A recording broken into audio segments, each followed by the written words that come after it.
Welcome to How To Videos with Dr. Amy Gates, and welcome back. This is our second video in the series of videos that focuses on how to use the data that you collect from Google Forms, how to download that data into Excel, and how to do some statistical analysis on that data. This particular video focuses on pivot tables. So in the first video, we saw that we collected a bunch of data using a Google form.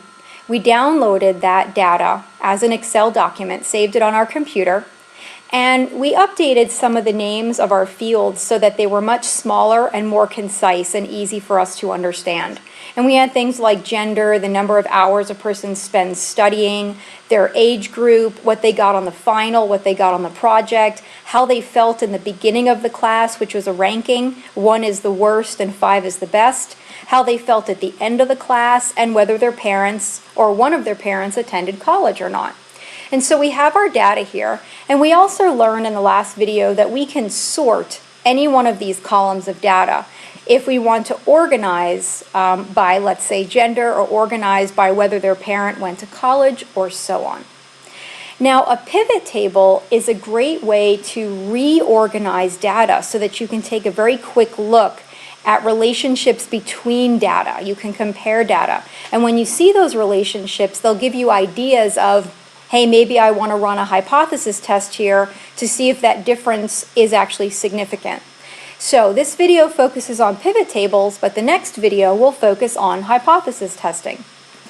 All right, so in this particular case, if I want to create a pivot table for this data, I go to Insert, I choose Pivot Table, and a box pops up and says, what's the range? In other words, where's all of your data for this pivot table? Now, this is happening very nicely for me because I've made sure that I'm following all the rules of pivot tables. For example, and let me move this out of the way for a second, Excel knows that my data is all here. All my fields are singular. There are no extra columns or spaces anywhere. All of my data is filled in. So if you have your data set up like this and ready to go, Excel will find exactly where all of your data is automatically. If you have any trouble at this point, it's likely because you have an extra column somewhere that's empty, or you have empty cells. So you definitely want to make sure that all of your columns are named and all of your cells are filled with data. And when you do that, it will find out exactly where your data is. Our data lives from A1, which is that first cell, all the way down to H36, which you can't see here. I also want to put and work on the pivot tables in a new worksheet. So I'm going to leave that checked, and I'm going to click OK. It opens a new sheet at the bottom of Excel, and I can go back to where the data was as well.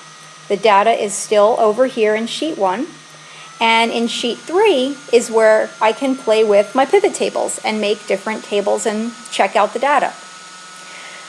Okay, so in this particular case, it automatically creates a list for me of all of the different variables that I have, all of my columns. I had a gender column, an hours studied, an age column, final exam, and so on. Now from here, the biggest problem or maybe challenge of a pivot table is, what is it that you're trying to see from your data? What are you trying to compare? And so you can actually just move things around until it creates what it is you're looking for. Well, let's start out with something pretty straightforward. Let's start with gender. If I click on gender, it automatically knows that I have females and I have males. Now, I haven't told it what I want to compare with gender yet, so it just gets me started with this information. Notice that because I clicked gender, it places the gender in automatically in the rows. So my first row is going to be female, my second row is male. What if I don't want my genders to be in rows? What if I want them to be in columns? I can actually drag and drop gender over to the columns option here, and it switches my females to be the first column and my males to be the second, and it always keeps a running total. So what's great about pivot tables is you have full control over what the table looks like simply by dragging and dropping the variables. All right, well, I'm wondering if males and females did differently on the final exam. I'm curious about that. When I check final exam, it automatically puts it in the values option. And by default, it sums up all the final exam scores. But I don't really want a sum. A sum isn't telling me the information I'm looking for. What I want is to change the value of that field to an average. And you'll see that you have many options here depending on the goal of your pivot table. If I change it to average and click OK, it shows me the average female final exam score, which is about 87.5, and the average male, which is 58.7. To me, this seems like a significant difference, and so I'm going to run a t-test later in another how-to video to see whether this difference is in fact significant as it appears. Maybe now I'm also wondering about the project, because it seems like there is a difference between male and female with final exam.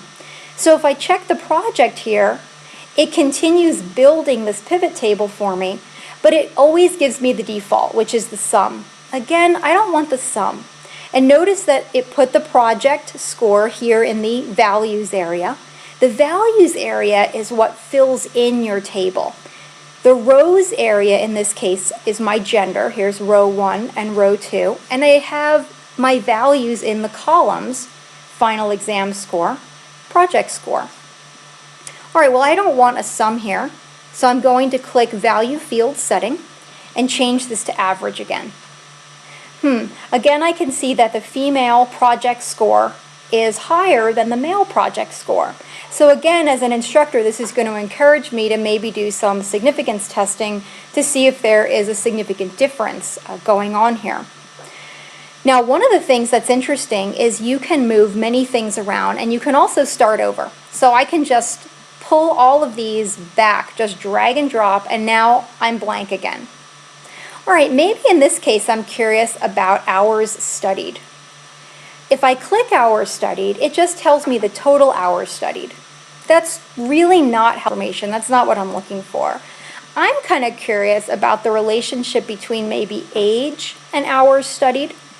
Notice when I click them, they just go right here to values, but that's not really what I'm looking for.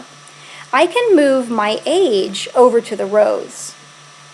Now automatically it lists all of the different people in my data set by age, and it shows me how many hours those people have studied. Well, this is interesting because it's sorted. Notice that there seems to be a correlation between age and hours studied. As we increase in age, we seem, at least to some extent, to increase in hours studied. So this might encourage me to do a correlation on hours studied as well with respect to age. So that's just another example of a pivot table that you can include. Okay, let's get rid of these. Maybe I'm curious now about how my students felt in the beginning of class versus how they felt at the end of class. And I'm also curious if there's a difference between gender. All right, well, this isn't exactly what I'm looking for, but it's a start. Again, I don't necessarily want the sum. I think, again, I would like to have the average. And it always depends on just what it is you're looking for. And I think I'd like the average for the ending as well. And remember, the closer the value is to 1, the worse the student felt. The closer the value is to 5, the better the student felt. So this is interesting now as well. It shows that in the beginning of class, and here's my totals, my students were nervous, clearly not feeling that great about statistics. But at the end of class, there was a significant change. So significant that I might be interested in running a paired data t-test to see if there was in fact a truly significant difference between how students felt in the start of class and how they feel at the end. So using the pivot table can allow you to just click through all the different types of data you have, move things around from columns to rows, look at the different values, and evaluate your data. Now, pivot tables are incredibly powerful, and there's so much more that they could do. This is just an introductory how-to video of how to get started with pivot tables. Our next video is going to focus on hypothesis testing using the t-test. So thanks for joining me.